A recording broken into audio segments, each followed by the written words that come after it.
Magandang gabi po sa lahat. Sa ating pagbabalik dito sa ating YouTube channel, Samuel Soriano TV 29.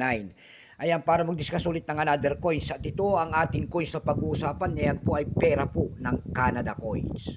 Year 1999. Ayan, baka mayroon kayong mga ganyang mga coins. Ayan, willing tayong bilhin po niyan. Ito po ay commemorative coins ng Canada. Year 1999, $2. Ayan, bago po yan, ayan, babatiin lang natin yung mga subscriber ko kasi 1K subscriber na po ako. Maraming salamat po sa lahat ng sumusuporta dito sa aking YouTube channel. Ang aking mga subscriber ay 1K subscriber na po ako. Thank you so much sa inyong lahat. Lahat ng sumusuporta dito sa ating munting channel at magandang gabi po. Maraming salamat din po sa nanonood doon sa ating FB page, Samuel Soriano po.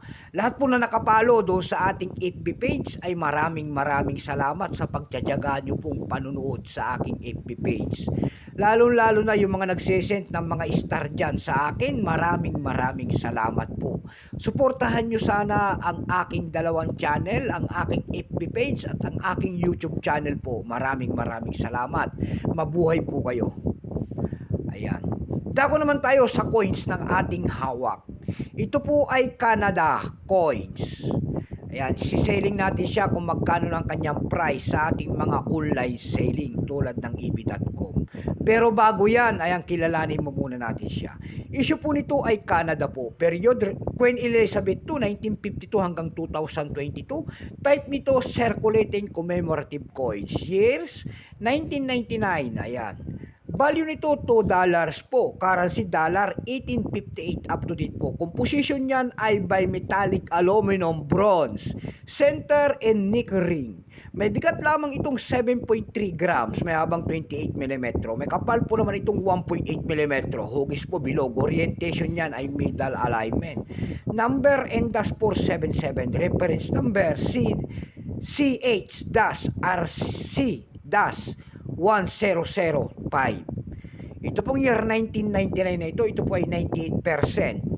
Kung ilang piraso naman ang ginawa sa Canada sa barya na hawak natin, ito po ay 25,130,000 piraso po. May price na po yan doon sa ating numista.com. Ayan, yung kanyang verify ay 110, extra pa ay 120, almost ang circulated ay 120. Ang circulated nito ay nagkakahalaga po ng 200 pesos. Dako naman tayo sa kanyang mga presyo. Doon sa ating EB.com, bintahan po ng coins yan na pandaigdigan. Sa EB.com po, mayroon tayong nakita nagbebenta doon ng $9.95. Nasundan po ito ng $7.99. Meron na rin tayong nakita doon na $6.48.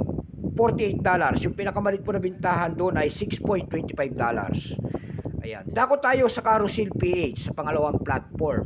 Sa Carousel PH naman po, meron tayong nakita nagbebenta doon ng 800 pesos. Ayan lamang po ang aking may babahaging kanyang presyo. Magandang gabi po sa lahat and God bless.